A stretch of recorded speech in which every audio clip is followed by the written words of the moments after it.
Bak bugün size yeni çıkacak olan efsane bir kulaklık tanıtacağım. Şu an özellikle kulaklık sektöründe çok iyi işler başaran QCA firmasının çok iddialı özelliklere sahip olan kulak içi Bluetooth kulaklığı T13X'i almayı düşünenler için aklınızda en ufak bir soru işareti kalması adına bak tüm testlerini yapacağım. Bakın tasarım olarak çok şık bir fiziksel görünüme sahip olan, sıkı durun söylüyorum, batarya ömrü olarak tek bir şarjla tam 30 saat kullanım sağlayan ENC teknolojisi yani Environmental Noise Cancellation eşittir Türkçesi çevreden gelen gürültüyü engelleme özelliğine sahip olan ve bu özelliğine tam 4 adet mikrofonla güç katan, yeni eklenen HD ses kodekli dinamik sürücüyle daha berrak bir ses veren IPX5 suya dayanıklılık sertifikası sahip olan efsane tam bir fiyat performans kulaklığı yapmış QCA firması. Bakın sizin için almayı düşünenler için çoğu özelliğini denemeye çalıştım. Müzik testi yaptım, mikrofon testi yaptım. Kullanımlarda ısınma performansından tutun, kulakta nasıl durduğuna hatta cebinize koyduğunuzda bile nasıl durduğuna kadar hepsinin testlerini yapmaya çalıştım. Bakalım videonun sonunda fikirleriniz neler olacak değil mi? Hadi o zaman daha fazla uzatmayalım.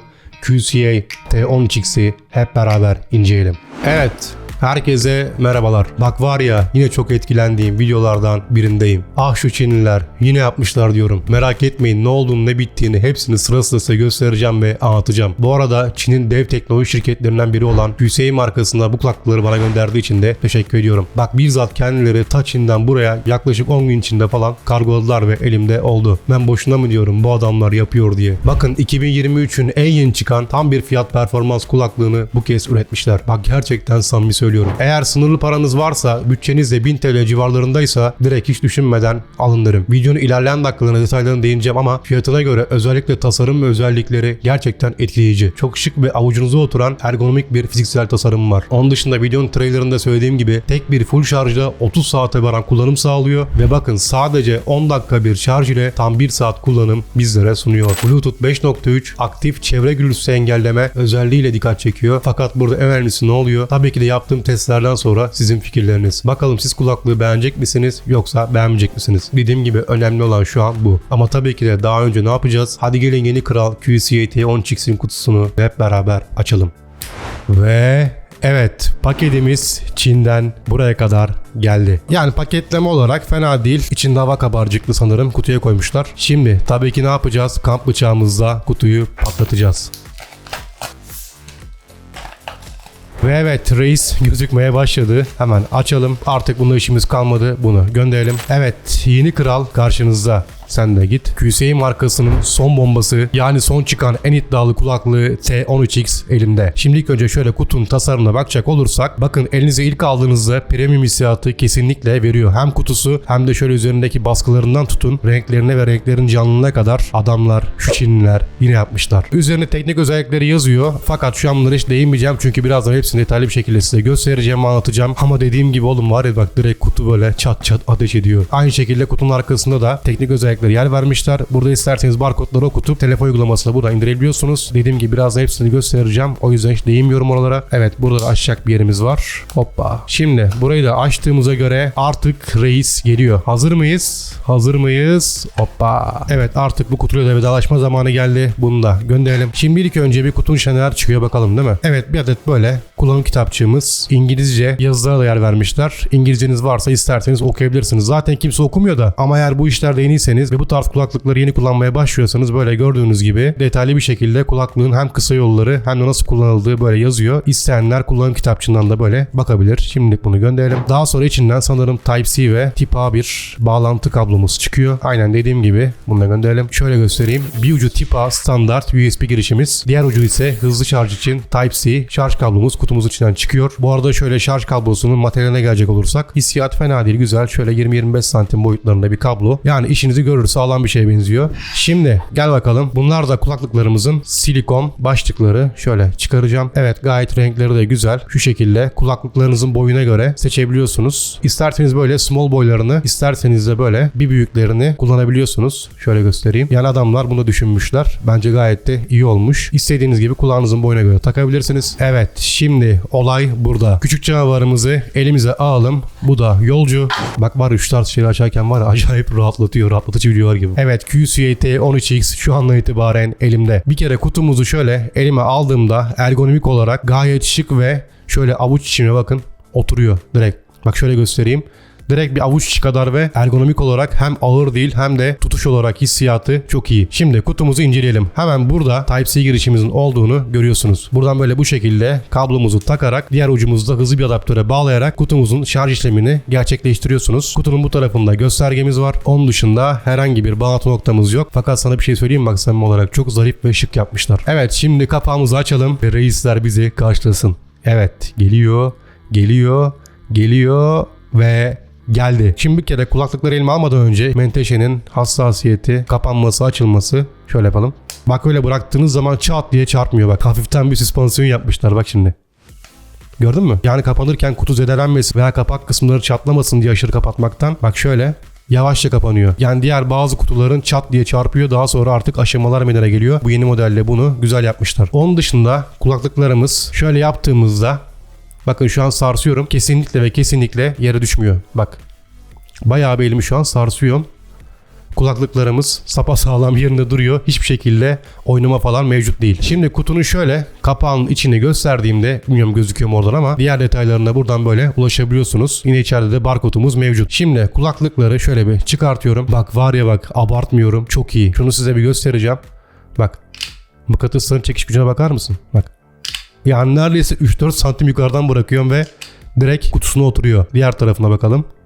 Aynı şekilde. Bak bu olayda çok başarılı. Şimdi tekrar çıkartıyorum. Burada da kulaklıklarımızın yuvasını görüyorsunuz. İki solda iki sağda mekanizmalarımız. Bu tarafta right, bu tarafta left yazısını da buradan görebiliyorsunuz. Evet, ondan başka şu an kutuda herhangi bir şey yok. Yalnız şu kutunun soğuk beyazlığı var ya. Bak alanlar bana hak verecektir. Çok ama çok başarılı. Burasını parlak yapmışlar. Burasını da tam tersine buz gibi mat bir beyaz yapmışlar. Adamlar dediğim gibi her videoda yapmışlar. Şimdi kulaklıklarımıza gelecek olursak burada küçük bir etiketimiz var. Hem Çince yazmışlar hem İngilizce. Buradan remove diyor. Bunu yani kaldıracağız buradan. Evet, etiketimizi şöyle kaldırdıktan sonra aynı şekilde burada da yazıyor. Bunu da buradan böyle kaldıralım. Evet, artık ben kullanım hazırım diyor. Şimdi kulaklıkların kısaca detaylarına bakacak olursak burada 3. çift silikonumuz yer alıyor. Yani demin gösterdiklerimin dışında bir adet de burada var. Sanırım bunlar bana tam olacak. O yüzden hiç bunları değiştirmeyeceğim. Şöyle hissiyata gelecek olursak bunları da böyle matımsı yapmışlar. Yani şöyle elinizi aldığınızda çok premium hissiyatı veriyor. Yani var ya bak, bu QCA bu son seriyi bayağı bir iddialı yapmışa benziyor. Çok merak ediyorum ses performansı nasıl. Burada hassas mekanizmalarımız var. Burada QCA'nin son çıkan teknolojisini kullandığı hoparlörlerimiz ve son olarak burada da right, burada da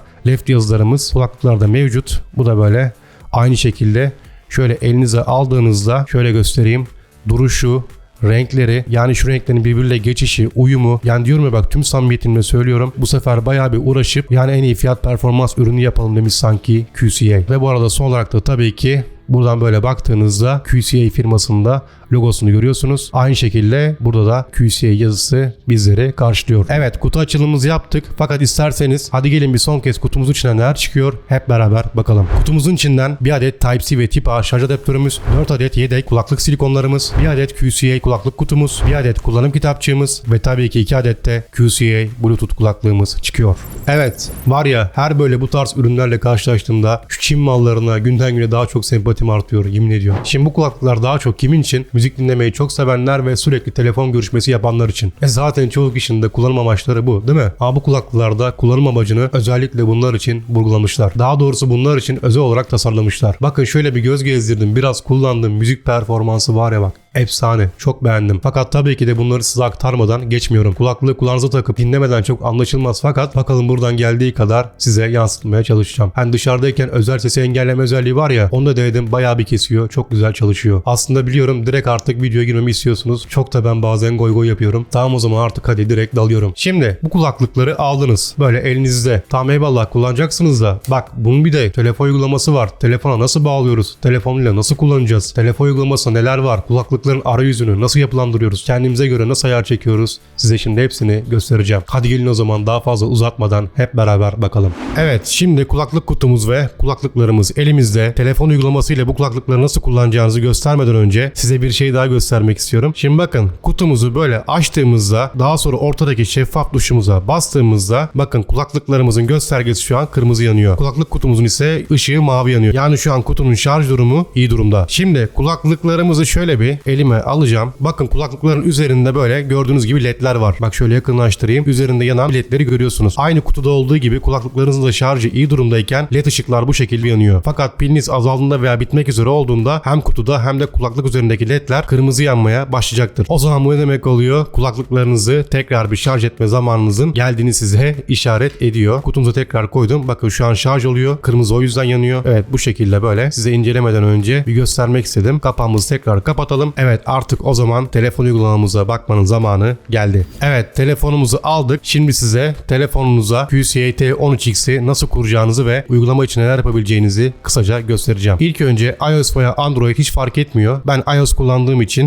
Apple Store'dan gireceğim. Aramalar kısmına QCA yazıyorsunuz ve ara diyorsunuz. Ben uygulamayı daha önce kullandığım için bende aç olarak çıkıyor. Sizde yüklü olarak çıkacaktır. Ücretsiz hemen yükleyip açabilirsiniz. Ben aç diyorum şu an. Bluetooth'umuzu açmamızı söylüyor. Ayarlara gidiyoruz. Bluetooth'umuzu açıyoruz. Evet, mesela şu an kulaklığı görmeyecek. Kulaklığımızın kapağını açıyoruz. Daha sonra kulaklıklarımızı yerinden çıkartıyoruz. Şöyle. Ve gördüğünüz gibi çıkarttığınız anda kulaklıklarınızı QCA T13X hemen burada belirdi. Buraya basıyorsunuz ve şimdi bağlandı yazıyor. Artık bağlantınızı kurdunuz. Şimdi tamam, telefona bağlandınız. Fakat uygulamaya nasıl bağlanacağız ve uygulamaya kulaklığımızı nasıl sağlayacağız, değil mi? Çok basit. Tekrar QC'ye geri dönüyoruz. Burada zaten hemen pop-up şeklinde çıkıyor. Şimdilik bunu çarpı diyorsunuz. Cihaz ekle diyorsunuz. Hemen kulaklığımız zaten burada görüyor. Üstüne gelip tıklıyorsunuz ve artık gördüğünüz gibi 2 saniye içinde kulaklığımızı telefona ve uygulamaya bağladık. Burada zaten ana ekranda sağ kulaklığınızın ve sol kulaklığınızın ne kadar şarjları kaldığını çok yalın bir şekilde göstermişler. İkisi de şu an dediğim gibi temi %100. Şimdi isterseniz size bu uygulamanın nasıl çalıştığını göstereyim. İlk önce sağ alt köşede benim var. Oraya tıklıyoruz. Buradan ana sayfaya tıkladığınızda kişisel bilgilerinizi girmenizi istiyor. Şu an benim orada kişisel bilgilerim kayıtlı olduğu için gösteremeyeceğim. Buradan boyunuzu, yaşınızı, kilonuzu falan giriyorsunuz. Biliyorsunuz klasik uygulama istekleri. Oradan isterseniz onları doldurabilirsiniz. Burada otomatik açılır pencere daima açık kalsın. Burada yardım seçeneğimiz, geri bildirim, application hakkında bilgiler, ayarlara giriyorsunuz. Buradan hesap ve güvenlik ayarlarınızı yapabiliyorsunuz. Ön belleği temizleyebiliyorsunuz, çerezleri. Kulaklık açılır ayarlara geldiğinizde teminki açılır pencere karşımıza çıkıyor. Bu da açık kalsın, temin söylediğim gibi. Yeni kelimelerin de açık kalmasını öneririm. Burada benim kısmında başka yapacak bir şeyiniz yok. Burada ayrıca isterseniz de kendi fotoğrafınızı yükleyip QCA uygulamasında kullanabilirsiniz. Bulmaya geldiğinizde buradan QCA firmasının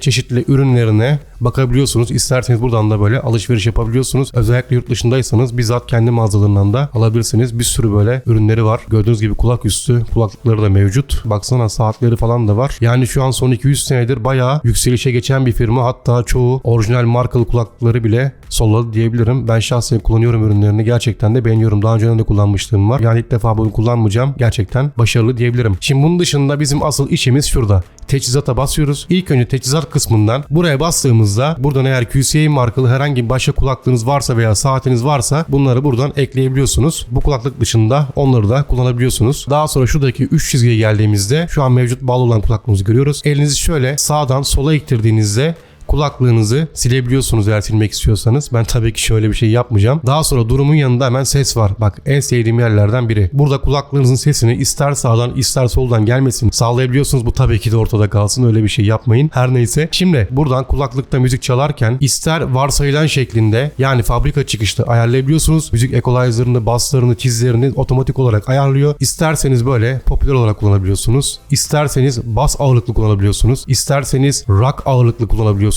Ki bak, Hüseyin Burak ağırlıklı performansı bayağı iyi. Önce kulaklarını denemiştim. İyiydi. İsterseniz daha soft, böyle yumuşak bir ses tarzında bunu seçerek dinleyebiliyorsunuz. İsterseniz de klasik müzik tarzında equalizer yapılandırmasında kulaklığınızdan ses çıkmasını sağlayabiliyorsunuz. Ama dediğim gibi ben rock kısmında bırakacağım. Çünkü en güzel bas tizlerin bulunduğu ayar bu ayar. O yüzden size tavsiye ederim. Daha sonra ayarlara geldiğimizde bakın, burası çok önemli. Şimdi buradan kulaklıklarınızla kaç tıklamayla ne yapabileceğinizi özelleştirebiliyorsunuz. İstediğiniz gibi kullanabiliyorsunuz. Bakın, çok güzel bir özellik. Bakın, sol tarafta tıklama, çift tıklama, 3 kez tıklama gibi seçenekleri görüyorsunuz. Diyelim ki sağ kulaklığa tek tıklamayla ben şunlardan birinin olmasını isteyebilirim. İstersem oynatıp durdurabilirim. İstersem önceki parçaya geçebilirim. İstersem sonraki parçaya geçebilirim. İstersem sesli asistana geçebilirim. Sesi açabilirim. Sesi kısabilirim. Oyun moduna geçebilirim veya etkisiz olarak tek tıklamayı kullanabilirim. Çift tıklamaya gelince ne yapmışım? Sağ kulaklığa çift tıkladığımda veya sol kulaklığa çift tıkladığımda parçayı oynat veya durdur olarak işaretlemişim. Sağ tarafa 3 kez tıklattığımda uygulamayı ise ne yapmışım? Sonraki parçaya geçmeyi tercih olarak belirlemişim. Sol taraftakinde önceki parçaya geçmek olarak belirlemişim. Yani gösterdiğim gibi bunları istediğiniz gibi ayarlayabiliyorsunuz. İstediğiniz tercihte kullanabiliyorsunuz. Bu uygulamanın en güzel özelliklerinden biri de bu. Bakın burada kulaklığı ara var. Şimdi buraya bastığınızda direkt sizin adresinizi, sokağınızı, neredeyseniz kulaklığınızın orada olduğunu gösteriyor. Fakat taktiğinize kalmış ki buraya basma direkt benim adresimi göstereceği için bu kısmı size gösteremeyeceğim. Yine de sansürlü bir şekilde denemek istiyorum. Basalım. Evet, sansürledim fakat burada şu an kulaklığımı mahalleme, sokağıma kadar nerede olduğunu direkt gösteriyor. PES GPS özelliği çatır çatır çalışıyor. Tabi bu arada bu GPS özelliğinin çalışması için konum ayarlarınızın mutlaka açık olması gerekiyor, bilginize. Bakın ayrıca burada ses oynat kısmında kulaklıklarınıza bip bip diye bir ses yolluyor ve isterseniz kulaklıkları o şekilde de bulabilirsiniz. Bak şimdi direkt size bunları yaklaştıracağım mikrofona. Sesi dinleyin.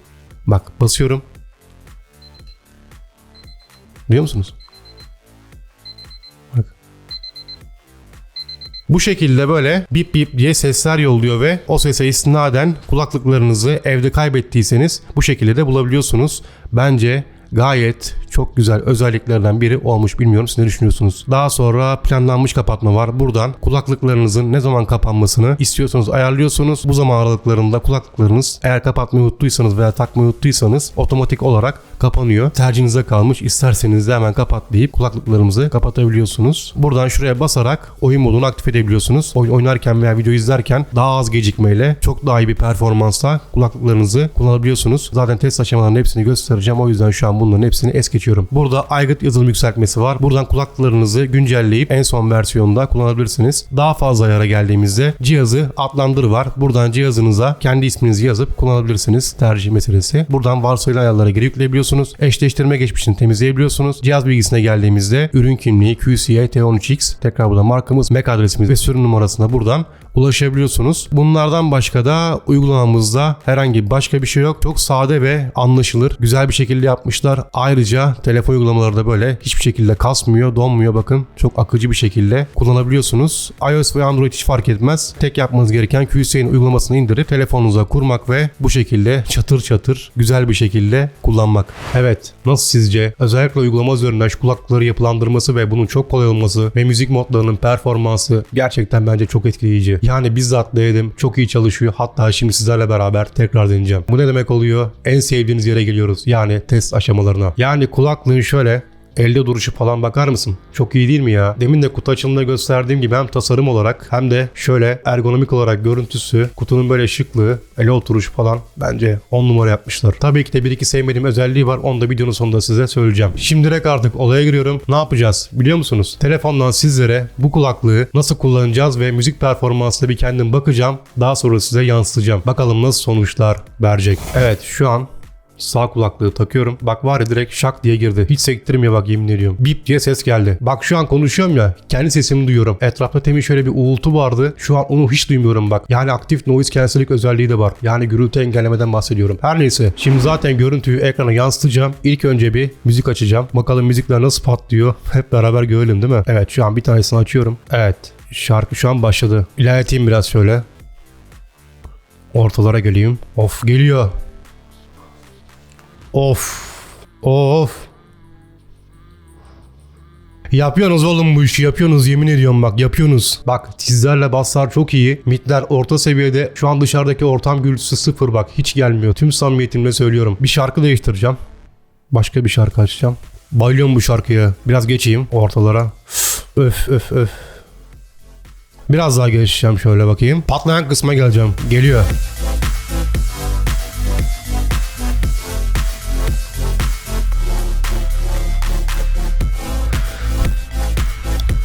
Nasıl yapıyorsunuz oğlum ya? Bak şöyle bir şey söyleyeyim. Gerçek AirPods kullananlar varsa midler ve tizler gerçek AirPods'a çok çok yaklaşmış. Şimdi bir de Spotify'dan müzik açacağım. Hem oradan bir kısa yolları size göstereceğim. Hem de bir kendime şöyle bir müzik açacağım. Evet, çalma listeme giriyorum. Şimdi bir tane şarkı açtım. Şimdi sağ kulaklığa bir kez tıklattım. Sesi açıyor. Bak sola tıklatacağım bir kere. Bak ses kısılıyor. Soldaki sütuna bakın. Bak bastıkça ses aşağı gidiyor. Şimdi sağ kulaklığa ilk kez tıklattım. Şarkı devam ediyor. İlk kez tıklattım. Tekrar şarkıyı durdurdu. Daha sonra 3 kez tıklattım. Diğer şarkıya geçti. Daha sonra tekrar 3 kez tıklatıyorum. Diğer şarkıya geçti. Bu şekilde böyle mesela tek tıklatıyorum. Ses açıyor. Şöyle. Gördüğünüz gibi yukarı çıkıyor ses. Sol kulakla tekrar tek tıkla böyle. Kısıyorum. Şöyle. Bunları dediğim gibi kendiniz özelleştirebiliyorsunuz. Ben bu şekilde yaptım. Yani kullanım arayüzü ve şekli gerçekten çok iyi. Bak hatta size şöyle göstereyim. QC uygulamasından ben bu şekilde böyle yapılandırdım. Ayarlardan biliyorsunuz demin göstermiştim. Böyle istediğiniz gibi ayarlayıp kulaklıkları böyle kullanabilirsiniz. Ses kısmında da böyle rock versiyonu dinliyorum. Bu rock versiyonunda basslarla tizler çok daha iyi geliyor. Yani bana göre gerçekten çok iyi kulaklık yapmışlar. Bak hemen zaten çıkarınca dışarıdaki şöyle uğultuları yavaştan alabiliyorum. Bayağı bir gürültüyü ayrıca müzik dinlerken kesiyor. 10 numara olmuş. Evet, benim fikrimce çok iyi olmuş ama şimdi bunları size yansıtmak var değil mi? Aklınıza en ufak bir soru işareti kalması adına yaptığım testleri size yansıtacağım ve daha sonra topu size atacağım. Bakalım sizin düşünceleriniz neler olacak. Videonun sonunda da öne çıkan teknik özelliklerine bakacağız. Bakalım bu kulaklık bize neler sunuyor göreceğiz. Hadi o zaman hep beraber test aşamalarına geçelim.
Evet, sesimi şimdi de QCA T13X kulaklıklar üzerinden duyuyorsunuz. Kulaklıklarla karşı taraf aradığınızda sesiniz telefondan bu şekilde gelecektir. Gürültüsüz kapalı bir ortamdayım. Sessiz bir ortamdayken sesiniz karşıya bu şekilde gidecektir. Sayım yapalım. Pazartesi, salı, çarşamba, perşembe, cuma, cumartesi, pazar. 1, 2, 3, 4, 5, 6, 7, 8, 9 ve 10. Evet, şimdi dışarıda hafif gürültülü bir ortamdayım. Bakalım kulaklıklar ne kadar gürültü engelliyor ve karşı tarafa sesi yansıtmıyor. Hep beraber görelim değil mi? Pratik sayımızı yapalım. Pazartesi, salı, çarşamba, perşembe, cuma, cumartesi, pazar.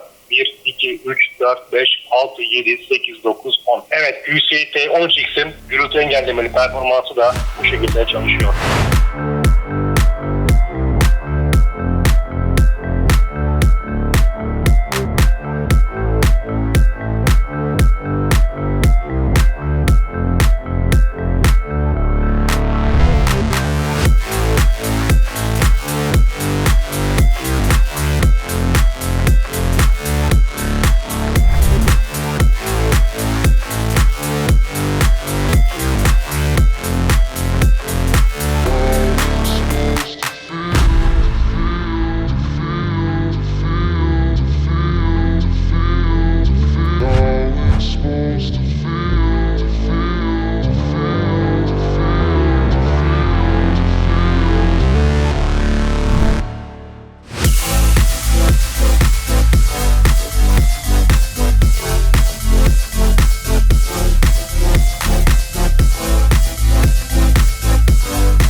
Nasıl ama adamlar yapmışlar değil mi? Müzik dinlerken ve telefonla konuşurken ses gerçekten baya net geliyor. Alanlar veya almayı düşünenler mutlaka yorumlarla fikirlerini belirsin. Özellikle alacak olanların fikirlerini gerçekten merak ediyorum ne olacak. Ve tabii ki her zamanki bu kulaklığın öne çıkan tüm teknik özelliklerini şuraya koyuyorum. İsterseniz ayrıca oradan da bakabilirsiniz. iOS ve Android cihazlarla sorunsuz çalışıyor. Hiçbir sıkıntısı yok. İçinde hem standart mod hem de oyun modu var. Üzerinde ledlerle bildirim göstergeleri bulunan tam 0.068 gecikme süresiyle çok başarılı başarılı gecikme süresi performansı bulunan, 10 dakika şarj ile 1 saat kullanım süresi sağlayan ve üstüne basa basa söylüyorum full şarj ile 30 saat kullanım süresi bize tekrar vaat eden, bakın bu kullanım ile 450 adet müzik parçası çalabiliyoruz veya 15 adet film izleyebiliyoruz ya da tam 7200 adet shorts videosu izleyebiliyoruz. Bayağı bir uzun kullanım süresi bize sunuyor. Bluetooth 5.3 teknolojisiyle gelen 7.2 mm boyutlarında hoparlör çapı olan QC'nin 2023 yılında çıkarttığı en iddialı kulaklıklarından biri olacak. Eğer almak isterseniz linkini açıklama kısmına bırakıyorum. Evet, artık videoyu kapatmadan önce her zaman gibi sizlere bir sorum var. Tüm bu incelememden sonra ve testlerden sonra siz bu kulaklık hakkında ne düşünüyorsunuz? Gerçekten alırdım, tam bir fiyat performans ürünü. Özelliklerini çok beğendim. Direkt alırım mı diyorsunuz? Yoksa özellikleri beni tatmin etmedi. Benim gözüm daha çok yükseklerde mi diyorsunuz? Mutlaka aşağıda yorumlarda fikirlerinizi belirtin. Dediğim gibi fikirlerinizi gerçekten merak ediyorum. Hem de aramızda bir görüş alışverişi yapmış oluruz. Ve son olarak abi hiç sevmediğim bir özelliği var mı diyorsunuz değil mi? Aynen, bir iki tane var. Söyleyeyim. Bakın midler ve tizler kulaklıkla çok iyi gidiyor. Yani yağ gibi akıyor. Fakat bas performansını bir tık daha yüksekte yapsalarmış 10 numara olurdu. Yani mid ve tizlerin çok az daha altında kalıyor. Onun dışında